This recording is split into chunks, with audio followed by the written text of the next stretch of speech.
성자와 성령의 이름으로 아멘. 오늘은 세상에 복을 끼쳐주는 이름이라는 제목으로 함께 은혜를 나누고자 합니다. 세상에 복을 끼쳐주는 이름. 홍콩에서 제 아들네가 와서 지난 며칠 동안 강원도 홍천 스키장에서 함께 지냈습니다.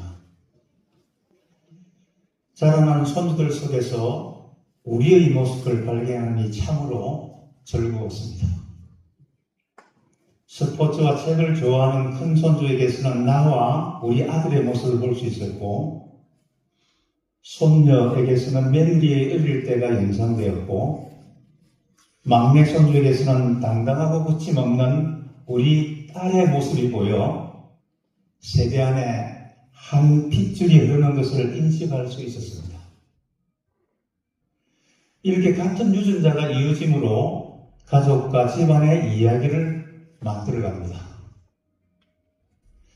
창세기 12장부터 24장까지는 아브라함이 어떻게 믿음의 조상으로 세워졌는지 아주 흥미진진한 이야기가 실려 있습니다.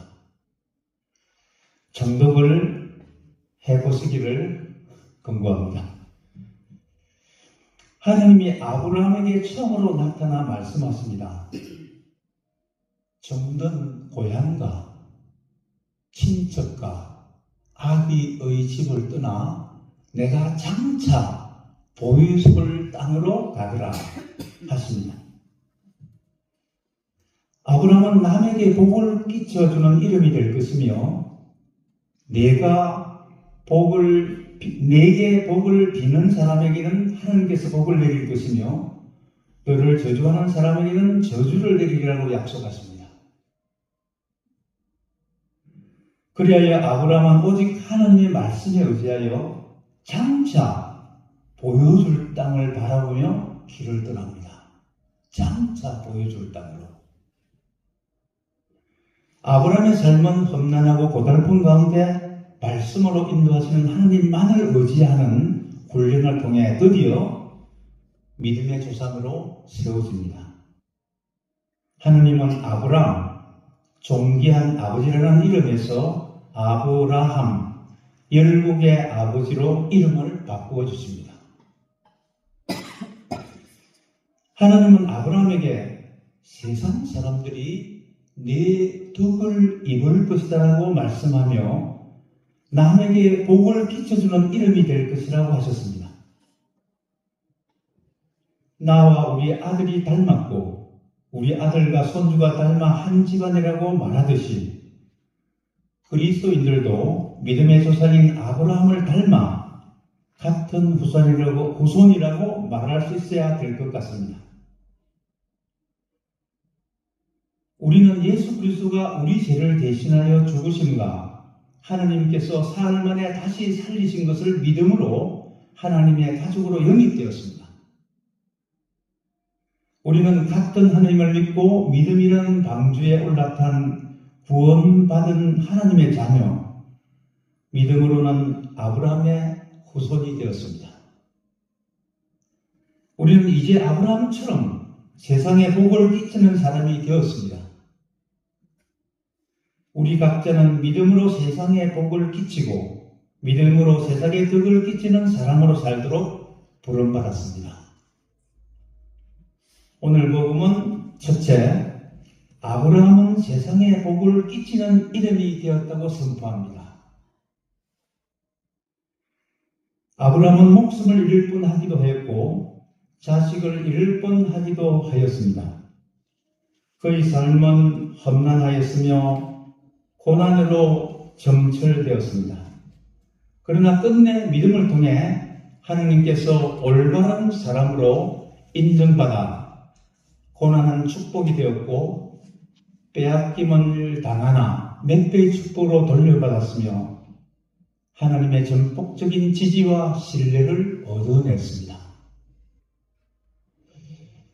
다윗도 어렸을 때 왕의 후계자로 하나님께 선택을 받았지만 사울왕이 끊임없이 죽이려고 하여 그의 생애의 반은 도망자의 신세였습니다. 그 와중에 지은 시편 121편은 그의 삶의 고백이며 신앙 간증입니다. 이 산 저 산 쳐다본다. 나의 도움은 어디서 오는가? 천지를 지으신 오직 하느님에게서 오는구나. 그분께서는 졸지도 않으시고 자지도 않으시며 나를 돌보신다. 항상 내 오른편에서 모든 재앙에서 지켜주시고 목숨을 지키시며 떠날 때나 돌아올 때도 항상 지켜주신다라고 주님에 대한 믿음을 고백합니다.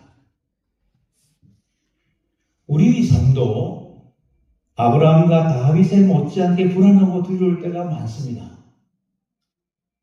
사람이 도와줄까 하고 사람을 의지하기도 하고 돈이 있으면 해결이 될 텐데라고 생각하지만 세상적인 것으로 해결되지 않는 일들이 너무나 많습니다. 고난의 삶은 산 넘어 산이고 어려움은 밀물처럼 끊임없이 닥쳐옵니다. 우리도 때때로 이 산 저 산 쳐다볼 때가 있지 않습니까? 그러나 잊지 말아야 합니다. 고아처럼 내 힘으로 해결하려고 몸부림치거나 비탄에 빠지지 말아야 한다는 것입니다. 왜냐하면 우리에게는 우리를 돌보시는 하나님 아버지께서 계시기 때문입니다. 늘 함께 계십니다. 우리를 위해 목숨을 내어놓으신 하나님의 아들 예수님께서 늘 우리와 함께 계십니다. 지금도 우리 안에 우리와 함께 살아계신 역사하시는 성령 하나님이 함께 계십니다. 그분께서는 서툰 기도를 타하지 않으시고 진실하게 드리는 기도에 응답하십니다. 모든 재앙에서 건져 주십니다. 어떤 상황에서도 주님을 모시고 주님과 깊은 교제를 통해 우리 삶이 복이 되고 그 복이 세상에 전해지기를 원하십니다. 믿음의 조상인 아브라함처럼 세상에 복을 끼치는 하나님의 자녀가 되기를 바랐습니다. 믿음의 우선, 세상에 복을 끼치는 삶이 되시기를 축복합니다. 또한 믿음으로 복을 끼치는 사람으로 세워주십니다. 믿음으로 세상에 복을 끼치는 사람으로 우리를 세워주십니다. 결혼할 때 옛날에는 가문을 보았습니다. 양반인지 학식이 어떤지 가문에 흉허물은 없는지를 따졌는데 요즘은 돈하고 외모를 보는 것 같습니다. 하나님께서는 무엇을 보실까요? 하나님께 인정받는 사람은 어떤 사람일까요? 하나님께서는 사람의 믿음을 보시고 그를 상속자로 세우십니다. 양반이든 상놈이든 종이든 상관없습니다. 학식으로 자랑하는 사람에게 하나님께서는 신비의 세계를 오히려 감추십니다. 율법을 잘 지켰다고 자부하는 사람에게는 그 율법에 비추어 자신이 죄가 있음을 인정하라고 하십니다. 사실은 아브라함은 죄인입니다. 아내를 의라고 속여 목숨을 보존받았습니다. 다윗도 간음과 살인이라는 큰 죄를 지었습니다.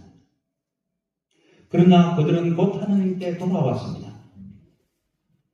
자신의 나약함과 죄성을 인정하고 고백하였으며 하나님께 용서를 간청했습니다. 그리고 하나님의 말씀을 믿었습니다.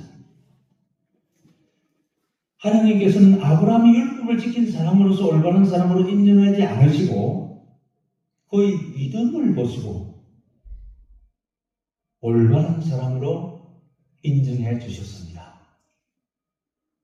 사실 최선을 다해도 우리 힘으로 하나님의 기준에 미치지 못합니다. 그러므로 오직 믿음으로 하나님 앞에 나아갈 수가 있습니다. 한 번은 하나님께서 아브라함에게 큰 문제, 즉 속죄를 내셨습니다. 청소년이 된 아들을, 100세에 낳은 아들을 제단에 올려 제물로 바치라고 하십니다. 그 아들은 하나님께서 약속한 아들이었으며 그 아들을 통해 하늘의 별처럼 바다의 모래만큼 많은 후손을 주겠다고 약속한 그 약속의 아들이었습니다. 왜 갈등이 없었겠습니까? 반항하고 하나님을 저길 만한 일이 아니었습니까? 그러나 아브라함은 죽은 자를 살리시고 없는 것을 있게 만드시는 하나님을 믿었다고 사도 바울은 증거하고 있습니다. 아브라함은 아들에 대한 집착보다는 하나님께 대한 믿음을 보여드렸습니다. 하나님은 친히 준비한 양을 보라고 하며 아들을 죽이라는 제물로 바치라는 명령을 즉시 거두셨습니다. 믿음은 눈에 보이는 세계를 벗어나 하나님의 세계를 믿는 것입니다. 자신과 세상의 껍질을 벗고 하나님의 신비에 나를 드리는 것입니다. 하나님의 말씀, 교회를 통한 성사와 진리 안에 있는 하나님의 행존을 발견하는 것입니다. 이는 쉽지가 않습니다. 세상에 속한 것이 아니라 하나님 안에 속한 것이기 때문입니다. 그러나 마음을 활짝 열고 믿음의 눈과 귀를 열고 하나님을 찾으면 하나님은 만나주십니다. 그리고 자신과 가족, 자신이 속한 이웃에 복을 끼치는 사람으로 세워주십니다. 그러므로 전능하신 하나님 앞에 겸손히 나아가 믿음으로 세상에 복을 끼치는 사람이 되시기를 축복합니다. 하나님은 성령을 통해 세상에 덕을 끼치는 사람으로 우리를 세워주십니다. 성령을 통해 세상에 덕을 끼치는 사람이 되었습니다. 하나님과 예수님에 대해서는 웬만한 사람들은 이해합니다. 그러나 성령이라는 단어를 들으면 생소하여 의문이 생깁니다. 니고데모도 그랬습니다. 유다인의 지도자로서 평판이 좋은 니고데모가 예수님께 찬찬을 보냅니다. 그러자 예수께서는 정말 잘 들어두라. 누구든지 물과 성령으로 생명하지 않으면 아무도 하나님 나라에 들어갈 수 없다. 하나님 나라를 볼 수 없다고 하시자 니고데모는 다 잘한 사람이 어떻게 다시 어머니 뱃속에 들어갔다가 나올 수 없지 않습니까?